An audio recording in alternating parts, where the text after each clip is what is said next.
തിരുവനന്തപുരം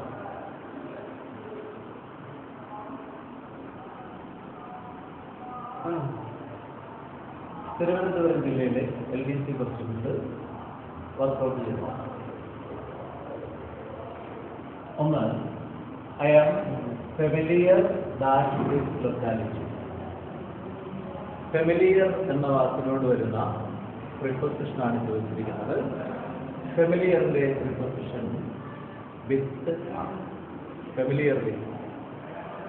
ഫെമിലിയറിൽ നിന്ന് ഇനി പരീക്ഷയ്ക്ക് ചോദിക്കാൻ ഫെമിലിയാരിറ്റി ബ്രീഡ് കോണ്ടംപ്റ്റ് എന്നത് ചോദിക്കാം. ഫെമിലിയറിനോട് കൂടി പ്രീഫിക്സ് ചേർത്തുള്ള ഓപ്പോസിറ്റ് അൺഫെമിലിയർ എന്ന് ചോദിക്കാം.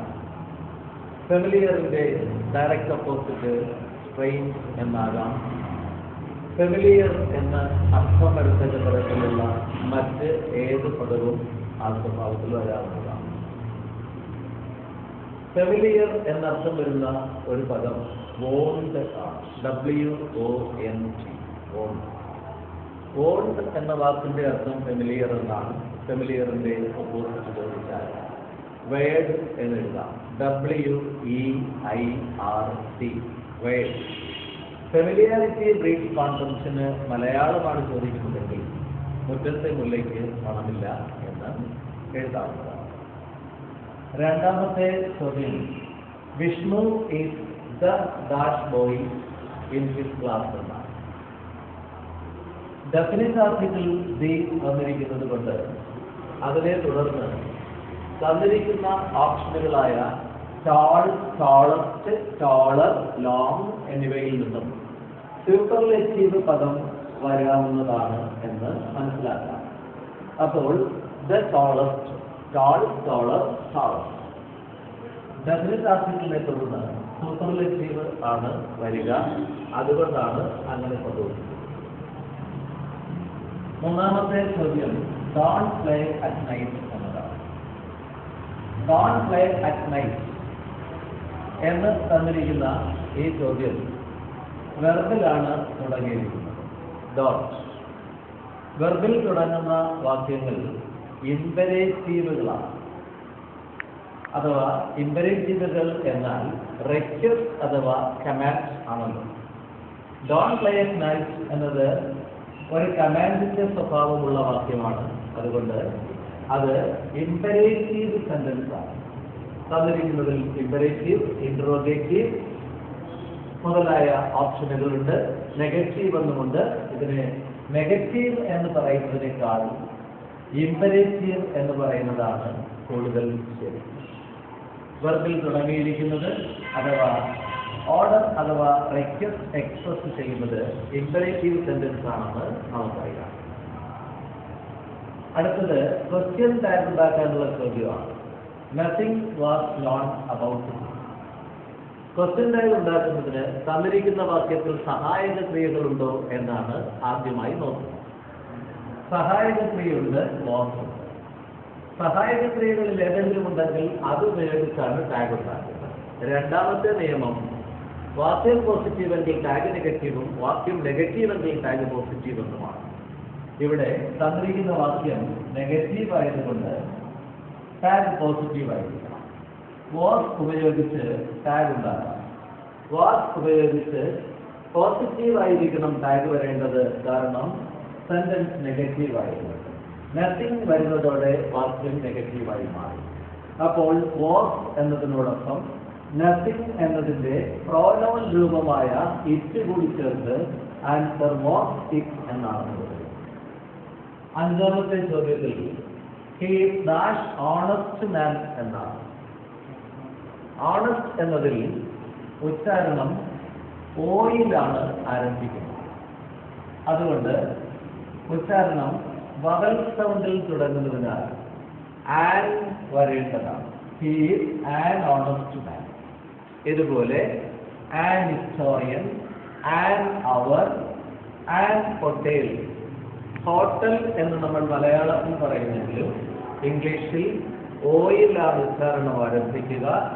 അതുകൊണ്ട് HOTEL എന്ന പദമായിരുന്നു ഇവിടെ വന്നിരുന്നതെങ്കിൽ, അഥവാ അങ്ങനെ ഒന്നിന്റെ ആർട്ടിക്കിളാണ് ചോദിക്കുന്നതെങ്കിൽ ആൻ ആണ് ഉപയോഗിക്കേണ്ടത്. ആൻ ഹോട്ടൽ എന്നാണ് പറയുന്നത്. അടുത്തത് യു ക്യാൻ ട്രസ്റ്റ് ഹർ. ഇത്തരം വാക്യങ്ങൾക്ക് ഒരു പ്രത്യേകതയുള്ളത്, തന്നിരിക്കുന്ന വാക്യങ്ങളിൽ ആദ്യത്തേതിലെ ടെൻസ് പ്രസന്റ് ആണെങ്കിൽ രണ്ടാമത്തേത് പ്രസന്റോ ഫ്യൂച്ചറോ ആകാം. അത് രണ്ട് വാക്യങ്ങളുടെയും അതോടൊപ്പം രണ്ട് ക്ലോസുകൾ വരുന്ന വാക്യങ്ങളുടെ കാര്യത്തിലും present plus present or future എന്ന നിയമം നോക്കാവുന്നതാണ്. ഇതുവരെ കഴിഞ്ഞ മിക്കവാറും ജില്ലകളിലെ പരീക്ഷകളിലൊക്കെ തന്നെയും present plus present or future, past plus past, ഈ രണ്ട് നിയമങ്ങളിൽ നിന്നും ചോദ്യങ്ങൾ വന്നതായി കാണാൻ കഴിയുന്നുണ്ട്. അപ്പോൾ ക്യാൻ പ്രസന്റ് ഫോമാണ്. ഇവിടെ പ്രസന്റ് ഫോം വന്നതുകൊണ്ട് തുടർന്ന് വരുന്ന വാക്യത്തിൽ എയ്തർ പ്രസന്റ് ഓർ ഫ്യൂച്ചർ വരാവുന്നതാണ്. അങ്ങനെയെങ്കിൽ you can trust her, she dash not teach you. തന്നിരിക്കുന്നതിൽ വിൽ ആണ് ഉത്തരമായി വരുന്നത്. She will not teach you. Present plus present or future, future ആണല്ലോ വിൽ. അപ്പോൾ വിൽ ആൻസറായി വന്നത് അങ്ങനെയാണ്. ഏഴാമത്തെ ചോദ്യം, we dash each other for 5 years. സിൻസിനോ ഫോറിനോ ശേഷം ടൈം റെഫറൻസ് വരുന്ന വാക്യങ്ങൾ പെർഫെക്റ്റിലോ പെർഫെക്റ്റ് കണ്ടിന്യൂസിലോ വരാവുന്നതാണ്. സിൻസിനോ ഫോറിനോ ശേഷം ടൈം റെഫറൻസ് വരുന്ന വാക്യങ്ങൾ പെർഫെക്റ്റിലോ പെർഫെക്റ്റ് കണ്ടിന്യൂസിലോ വരാവുന്നതാണ്. ഇവിടെ ഫോറിന് ശേഷം 5 years എന്ന ക്വാണ്ടിറ്റി ഓഫ് ടൈം തന്നിരിക്കുന്നു. ഇവിടെ ഫോറിന് ശേഷം ടൈം റെഫറൻസ് വന്നതുകൊണ്ട് answer can either be in the perfect or in the perfect continuous. ഇവിടെ KNOW എന്ന വെർബിന്റെ മൂന്നാമത്തെ രൂപമായ നോൺ എന്നതിന്റെ മുന്നിൽ ഹാവ് ചേർത്ത് പെർഫെക്റ്റ് വന്നിരിക്കുന്നു. So answer we have not.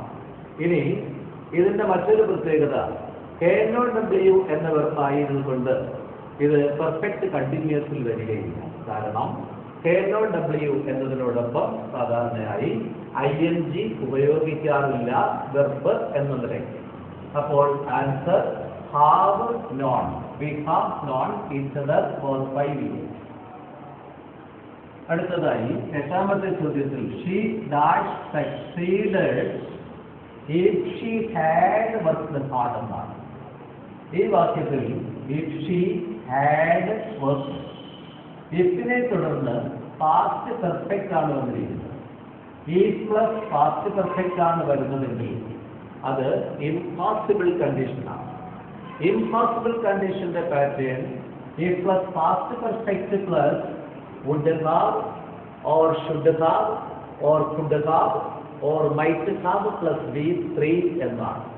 Impossible കണ്ടീഷന്റെ pattern if plus past perfect, had plus V3 past perfect ആണല്ലോ. if plus past perfect plus would have or should have or could have or might have plus V3 ആണ് വരേണ്ടത്. അപ്പോൾ ഇഫിനോട് കൂടി past perfect വന്നിരിക്കുന്നത് കൊണ്ട് main ക്ലാസ്സിൽ കുടാവോർ should have or could have or might have plus V3 വരണം. അങ്ങനെയെങ്കിൽ തന്നിരിക്കുന്ന ഓപ്ഷനിൽ നിന്ന് തിരഞ്ഞെടുക്കാവുന്നത് കുടാവാണ്. കുടാവ് സെക്സീഡഡ് എന്ന V3 ഇവിടെ തന്നിട്ടുമുണ്ട്. അപ്പോൾ ഇംപോസിബിൾ കണ്ടീഷനിൽ if plus past perfect plus could have or should have or could have or might have plus V3 എന്ന ഫോം വന്നു. ആൻസർ കുടാവാണ്. അടുത്തത് the was dashed by their chief. The match dashed by their chief. ഇവിടെ ഡാഷിനെ തുടർന്ന് ബൈ വന്നിട്ടുണ്ടെങ്കിൽ ഉത്തരം കണ്ടുപിടിക്കുക വളരെ എളുപ്പമാണ്. ഡാഷിനെ തുടർന്ന് ബൈ വന്നിട്ടുണ്ടെങ്കിൽ ആദ്യമേ തന്നെ നിശ്ചയിക്കാം അത് പാസീവ് വോയിസ് ആയിരിക്കുന്നു. തന്നിരിക്കുന്ന ഓപ്ഷനിൽ നിന്നും പാസീവ് വോയിസ് കണ്ടെത്തിയാൽ മാത്രം മതിയാകും. പാസീവ് വോയിസ് കണ്ടെത്തുക വളരെയേറെ എളുപ്പവും. 2 വരികൾ മാത്രം പ്രസിദ്ധമാക്കി വയ്ക്കാം. Am is are was were plus V3. Am is are was were plus V3 ആണോ എങ്കിൽ പാസീവ് ആണ്. 2 be been plus V3. Be being plus B3 വന്നിട്ടുള്ള ഒരു ഓപ്ഷൻ ഉണ്ടോ എങ്കിൽ അത് പാസീവാണ്. അപ്പോൾ ഡാഷിനെ തുടർന്ന് ബൈ വന്നിട്ടുള്ള വാക്യങ്ങളിൽ ബൈ കഴിഞ്ഞ ഏജന്റിനെ റെഫർ ചെയ്തിട്ടുണ്ടായിരിക്കും. അപ്പോൾ പാസീവ് ഓപ്ഷൻ നോക്കിയാൽ മതി. പാസീവിനെ എങ്ങനെ അറിയാം? ആമീൻ സാർ വാസ്തവർ പ്ലസ് B3 ആണെങ്കിൽ പാസീവാണ്. ബീയിങ് പ്ലസ് B3 വന്നിട്ടുണ്ടെങ്കിൽ അത് പാസീവാണ്. എങ്കിൽ ഇവിടെ ഹാസ് ബീൻ ആൻസർ ആണ്. ഹാസ് ബീൻ ഇവിടെ has been one ആണ് ആൻസർ. has been കഴിഞ്ഞിട്ട് been one തന്നിട്ടുണ്ട്. അപ്പോൾ been വന്നിരിക്കുന്നത് പാസീവ് ആണ് എന്ന് മനസ്സിലാക്കാം. ഇതാണ് ആൻസർ ആയി വരുന്നത്. അടുത്തത് ആഫ്റ്റർ ചൂസ് സ്റ്റേജ്. ഇത് വളരെ പ്രധാനപ്പെട്ട ഒരുപാട് ആവർത്തിക്കുന്ന ഒരു ചോദ്യമാണ്. CWO എന്ന പദത്തെ തുടർന്ന് ഒരു പ്ലൂറൽ നൗൺ വന്നിട്ടുണ്ടെങ്കിൽ CWO എന്ന പദത്തെ തുടർന്ന് ഒരു പ്ലൂറൽ നൗൺ വന്നിട്ടുണ്ടെങ്കിൽ അതിന്റെ ഉത്തരം കമ്പാരറ്റീവിലായിരിക്കും. അപ്പോൾ തന്നിരിക്കുന്നതിൽ കമ്പാരറ്റീവ് എന്നത് മോർ. CWO ടു എന്ന പദത്തെ തുടർന്ന് പ്ലൂറൽ നൗൺ വന്നിട്ടുണ്ടെങ്കിൽ അതിന്റെ ഉത്തരം തന്നിരിക്കുന്നത് ഡിഗ്രീസ് ഓഫ് കമ്പാരിസന്റെ പദങ്ങളാണെങ്കിൽ ഇപ്പോൾ ഇവിടെ മറ്റ്, മോർ, മോർച്ച് ഇതെല്ലാം ഡിഗ്രീസ് ഓഫ് കമ്പാരിസന്റേതാണ്. അങ്ങനെയെങ്കിൽ ഉത്തരം കമ്പാരിറ്റീവ് ആയിരിക്കും. അതുകൊണ്ടാണ് ആൻസർ മോർ വന്നിരിക്കുന്നത്. ടു എന്ന പദത്തെ തുടർന്ന് പ്ലൂറൽ നൗൺ വന്നിരിക്കുന്നതാണ്. അടുത്തതെല്ലാം ഗ്രാമറുമായി നേരിട്ട് ബന്ധമില്ലാത്തതാണ്. ഫിമൈനൽ ജെൻഡർ ഓഫ് നെവ്യൂ. അപ്പോൾ നെവ്യുവിന്റെ ഫിമൈനൽ ജെൻഡർ നീസ് ആണ്. പ്ലീസ് എന്ന വാക്കിന്റെ അഡ്ജക്റ്റീവ് ഫോമാണ് ചോദിച്ചിരിക്കുന്നത്. അത് പ്ലസന്റ് ആണ്. ക്യൂരിയോസിറ്റി സിനോണിം ചോദിച്ചു, അർത്ഥം ചോദിച്ചു. ക്യൂരിയോസിറ്റി എന്നാൽ ജിജ്ഞാസ എന്നാണല്ലോ, അതായത് അറിയുവാനുള്ള അന്വേഷണത്വരയാണത്. അതുകൊണ്ടാണ് ഇൻക്വിസിറ്റീവ്നെസ് എന്ന അർത്ഥം അതിന് വന്നത്. Antonym of barbarian. ബാർബേറിയൻ എന്നാൽ കിരാതനായ. അപ്പോൾ ബാർബേറിയനായിരിക്കുന്ന കിരാതമായ എന്ന അർത്ഥമുള്ള പദത്തിന് നാഗരികം, ആധുനികം എന്നൊക്കെ അർത്ഥമുള്ള സിവിലൈസ്ഡ് ആണ് അതിന്റെ ഓപ്പോസിറ്റ് ആയിട്ട് വന്നിരിക്കുന്നത്. ടേൺ ഡൗൺ എന്ന ഫ്രൈസിന്റെ അർത്ഥം റിജക്ട് അഥവാ നിരസിക്കുക, തള്ളിക്കളയുക എന്നാണെന്ന് നിങ്ങൾക്കറിയാം. A person who undertakes a commercial venture. Commercial venture അല്ലെങ്കിൽ വാണിജ്യ സംരംഭം ഏറ്റെടുക്കുന്ന ആൾ എന്റർപ്രണറാണ്. എന്റർപ്രണർ കറക്റ്റ്ലി സ്പെൽഡ് വേർഡാണ് അടുത്തതായി ചോദിച്ചത്. സെറ്റിൽമെന്റിന് 2 TLE സെറ്റിൽമെന്റ് എന്നത്. അബിനിഷ്യോ എന്ന ഫോറിൻ ഫ്രൈസ് അർത്ഥം ഫ്രം ദ ബിഗിനിങ്. അബിനിഷ്യോ എന്ന ഫോറിൻ ഫ്രൈസ് അർത്ഥം from the beginning. Arts college ആണ് അടുത്തത്. വിഭജിക്കുമ്പോൾ, സ്പ്ലിറ്റ് ചെയ്യുമ്പോൾ 2 ഭാഗത്തിനും വ്യക്തമായ വ്യതിരിക്തമായിരിക്കുന്ന ഇൻഡിവിജ്വലായ മീനിങ് കിട്ടുമെങ്കിൽ, വ്യക്തമായിട്ടുള്ള അർത്ഥം 2 ഭാഗത്തിനും കിട്ടുമെങ്കിൽ അതാണ് കോമ്പൗണ്ട് വേർഡ്. കോമ്പൗണ്ട് സെന്റൻസിൽ എന്ന പോലെ തന്നെയാണ് ഇത്.